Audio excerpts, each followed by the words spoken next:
যেমনটা তোমরা আগের ভিডিওতে দেখলেই যে আমরা চলে এসেছি শান্তিনিকেতনে। ওখান থেকে জমিয়ে শপিং করার পর আমরা চলে এসেছি হোটেলে। আর আমাদের হোটেল ছিল হোটেল রয়্যাল বেঙ্গল। হোটেলটা খুবই ভালো ছিল, আমার এক্সপিরিয়েন্স বলতে গেলে 10 আউট অফ 10। তোমরা চাইলে এখানে থাকতে পারো। ওখানে আমরা যাওয়ার পর প্রথমে আমাদেরকে একটু বসতে দিল, তারপর দিয়ে দিল ওয়েলকাম ড্রিঙ্কস, তারপরে দিয়ে দিল আমাদের রুম। আমি আমার ফেসবুক পেজে হোটেল রুম ট্যুর ভিডিও দিয়ে দিয়েছি, তোমরা চাইলে গিয়ে দেখে আসতে পারো। আর আমার ফেসবুক পেজটাও ভিজিট করতে পারো। পেজের নাম হলো অঞ্জনাস ক্রিয়েশন, আর যদি লিঙ্ক লাগে তাহলে সেটা ডিসক্রিপশনে দেওয়া থাকবে।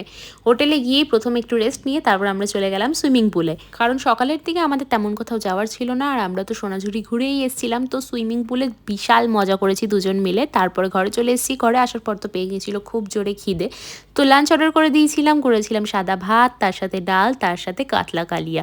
খাবার দাবার তো খুবই ভালো ছিল। তারপরে আমি রেডি হয়ে নিলাম। রেডি হয়ে এবার যাব কোপাই নদীর জন্য। কিন্তু বেরিয়ে টোটো দাদাদের থেকে জানতে পারলাম যে কোপাই নদীর অবস্থা এখন খুবই শোচনীয়, ওখানে একদমই জল নেই, পুরোটাই শুকিয়ে গেছে বললেই পারো। তবুও ভাবলাম এত দূর এসছি যখন, সেই বিখ্যাত কোপাই নদী আমরা দেখেই যাই, তাই জন্য চলে গিয়েছিলাম প্রথমে কোপাই নদী দেখার জন্য।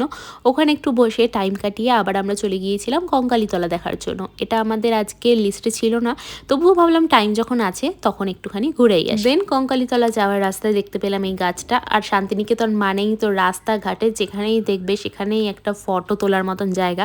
তো তুলে নিলাম কিছু ফটো, তারপরে চলে আসলাম আমরা কঙ্কালীতলায়। এখানে পুজো দেওয়ার ছিল না আমাদের সেদিন, মাকে দর্শন করে আমরা চলে আসলাম একটু কেনাকাটা করতে। শান্তিনিকেতন এসে যেন আমার কেনাকাটা শেষই হচ্ছে না, জানো তো দীঘা যখন গেছিলাম আমি আমার জন্য কিচ্ছু কিনিনি, কিন্তু শান্তিনিকেতন এসে আমি আমার জন্য এত কিছু কিনে ফেলেছি যে কি বলবো।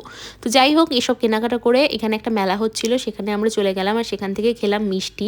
আর সত্যি কথা বলতে এই বীরভূমের এদিকের মিষ্টি যে এত টেস্টি হয় আমার জানা ছিল না। আমরা রসগোল্লা আর ল্যাংচা নিয়েছিলাম, এত ভালো খেতে ছিল যে বলার কথা না। আমি এরকম রসগোল্লা কোনো দিন খাইনি। আচ্ছা, তোমরা কি কখনো এরকম বীরভূমের রসগোল্লা ট্রাই করেছো? তাহলে কিন্তু আমাকে কমেন্ট করে জানিও। আর তোমাদের কেমন লেগেছে মিষ্টিগুলো খেতে সেটাও আমাকে কমেন্ট করে জানিও। যাই হোক, এটাই ছিল আমাদের ডে 1 এর ভিডিও। তো কেমন লাগলো ভিডিওটা কমেন্ট করে অবশ্যই জানিও। টাটা।